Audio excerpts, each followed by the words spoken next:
carve out careers of their own.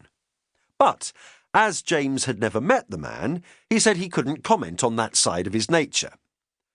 All I can tell you is that he appears to have rubbed a few people up the wrong way in political circles, and I only learned that from reading the papers. Why do you ask? A gavel banging the lectern on the stage interrupted the conversation. George nudged him to their table, where James straightened his tie.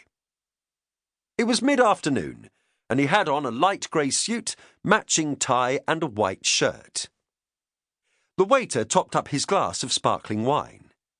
Beth, who wore an elegant cream two-piece outfit with ivory shoes, sat to his right. James checked his tie again and took a sip of wine. Beth sidled up. "Are you nervous?" "A little. It's not something I ever expected to happen." They sat down at one of 10 large round tables, each accommodating 12 people, the majority of them in uniform. A handful of guests were civilians like James and Beth, along with the Mayor of Lewes, who wore his mayoral gown and ceremonial chain of office. At the front were a reporter and photographer from the local press.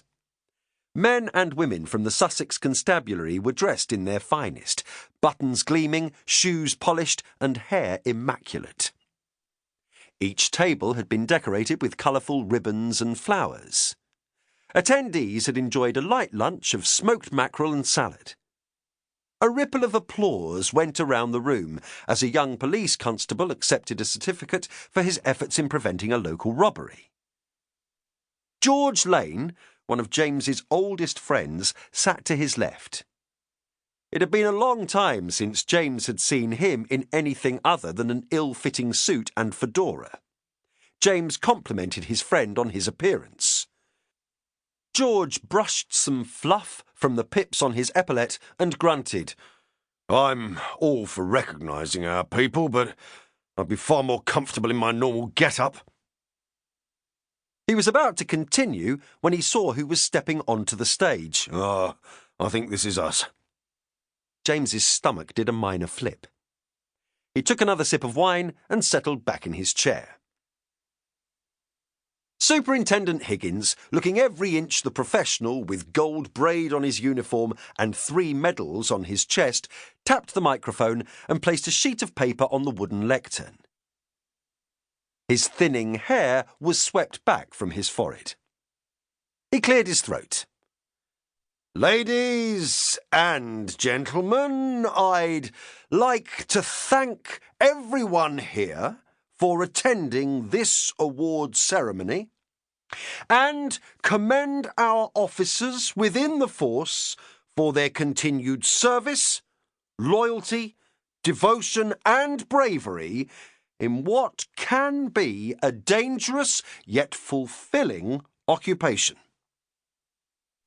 Being a police officer is a vocation.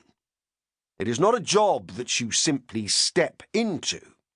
Every man and woman who wears this uniform does so knowing they will devote their energy to the job 7 days a week, and for that you have our undeniable gratitude. Not only from your peers and senior officers, but from the public, who depend upon each and every one of you to do your job and help keep our streets safe from those who choose to break our laws." A round of applause broke out, with the odd "hear, hear" thrown in. Higgins checked his notes.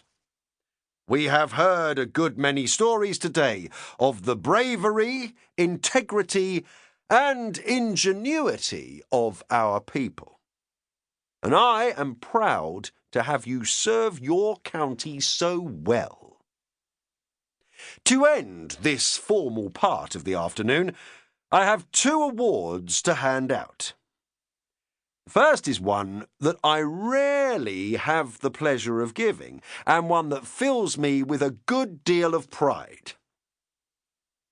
The man receiving the Queen's Police Medal has served the Sussex Constabulary for over 25 years, rising...